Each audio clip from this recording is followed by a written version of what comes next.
दोस्तों नमस्कार, स्वागत है आप लोग का हमारे इस यूट्यूब चैनल में। तो दोस्तों आइए हम बताते हैं हमारे लौह पुरुष सरदार वल्लभ भाई पटेल के बारे में। इनका जन्म 31 अक्टूबर 1875 को बम्बई प्रेसिडेंसी के नाडियाद में हुआ था और इनकी मृत्यु 15 दिसंबर जो 1950 था उसको हो गई, वो भी बम्बई में ही। 75 वर्ष की उम्र में इन्होंने अपने शरीर का परित्याग कर दिया। इनकी जो पार्टी थी वो भारतीय राष्ट्रीय कांग्रेस। सरदार वल्लभ भाई पटेल का जो पहला संघर्ष था वो था खेड़ा। 1918 में गुजरात की खेड़ा में एक भयंकर सूखे के चपेट में लोग आ गए थे।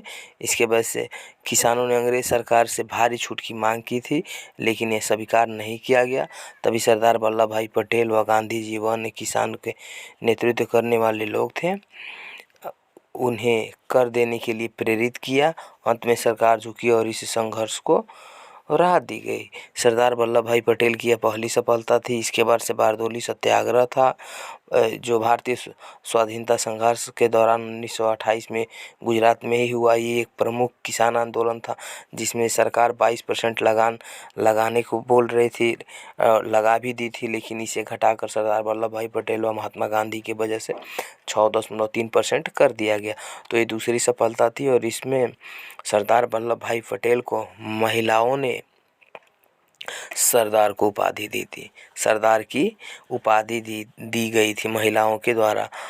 कोशिश हमें स्वराज के करीब पहुंचा रही थी। इनका जो संघर्ष था, इनकी कोशिश हर रोज स्वराज के करीब पहुंचा रही थी।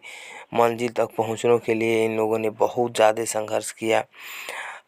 हमारे सरदार वल्लभ भाई पटेल को आज़ादी के बाद से उप प्रधानमंत्री एवं गृह मंत्री का कार्य सौंपा गया, किंतु इसके बाद भी नेहरू और पटेल का संबंध तनावपूर्ण रहा।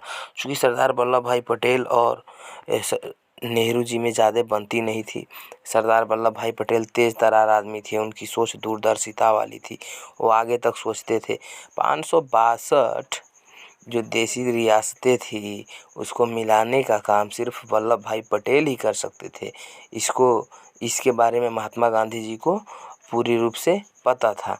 सरदार वल्लभ भाई पटेल ने आज़ादी के ठीक पूर्व ही वीपी मेनन के साथ मिलकर कई देसी रियासतों को भारत में मिलाने के लिए कार्य आरंभ कर दिया था और मिलाया भी। इनके साथ बखूबी निभाया था वीपी मेनन ने।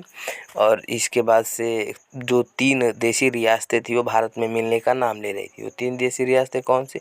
जम्मू कश्मीर, जूनागढ़ और हैदराबाद।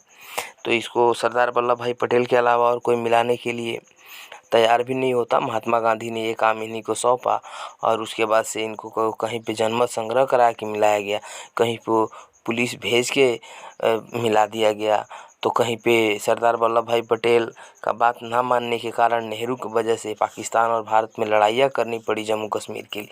तो ऐसे ऐसे बहुत काम हुए और उसके बाद से सरदार वल्लभ भाई पटेल जो कि भारत के देसी रियासतों को मिलाने में अहम योगदान दिए।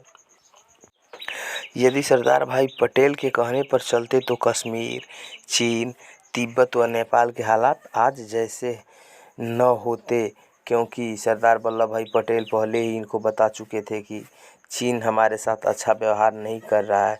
वो छद्म व चालाकीपूर्ण चालों से सतर्क रहते थे। विशेष कर वे भारत के मुस्लिम लीग तथा कम्युनिस्टों की विभेदकारी तथा रूस के प्रति अब उनकी भक्ति से सजग थे। अनेक विद्वानों का कथन था कि सरदार पटेल बिस्मार्क के तरह थे, और सही बात है। भारत का बिस्मार्क सरदार वल्लभ भाई पटेल को ही कहा जाता है, क्योंकि उनकी जो क्षमता थी वो सबसे अलग थी। देसी रियासतों का मिलाने का लेकर हो या किसी भी काम के लिए, सरदार वल्लभ भाई पटेल बहुत ही भारत के लिए एक प्रभुत्व संपन्न राजनेता रहे, या स्वतंत्रता सेनानी भी हम इनको बोल सकते हैं। तो सरदार वल्लभ भाई के सम्मान में सरदार वल्लभ पटेल अंतर्राष्ट्रीय विमान क्षेत्र रखा गया है, सरदार पटेल विश्वविद्यालय रखा गया है, इन्हें भारत रत्न से सम्मानित भी किया गया। इनके नाम पे बहुत सारे ट्रस्ट चलते हैं और गुजरात में इनके नाम पे एक ये तो स्टैचू भी बनाई गई है जो दुनिया में सबसे ज़्यादा ऊंची है। इनको सम्मान दिया गया, भारत में बहुत ज़्यादा सम्मान भी दिया गया। एक बार इनके बारे में किस्से प्रचलित हैं, जब ये छोटे थे तो इनके आँख पे फोड़ा निकल गया था। डॉक्टर देखा तो डॉक्टर बोला कि नहीं, हम इसका ऑपरेशन नहीं करेंगे। सरदार वल्लभ भाई पटेल बोले कि ऐसा थोड़े हो सकता है, सरदार वल्लभ भाई पटेल खुद क्या किए, लोहे को धिकाए और आँख पे सेक दिए और ये जो फोड़ा था वो सही हो गया। इसके चलते इनके घर वालों और आसपास के लोगों ने लौह पुरुष इनका नाम रख दिया। इनकी जो स्टैचू ऑफ यूनिटी है उसकी ऊंचाई 240 मीटर है, जिसमें 58 मीटर का आधार है। मूर्ति की ऊंचाई 182 मीटर है, जो स्टैचू ऑफ लिबर्टी से लगभग दोगुनी ऊंची है। स्टैचू ऑफ लिबर्टी जो अमेरिका में है उससे दोगुनी ऊंची है। 31 अक्टूबर 2013 को सरदार वल्लभ भाई पटेल की 137वीं जयंती के मौके पर गुजरात के तत्कालीन मुख्यमंत्री नरेंद्र मोदी ने गुजरात के नर्मदा जिले में सरदार वल्लभ भाई पटेल की एक नए स्मारक का शिलान्यास किया था। जो मोदी जी इस समय देश के प्रधानमंत्री हैं, इनके स्टैचू ऑफ जो यूनिटी है उसका शिलान्यास किया गया था।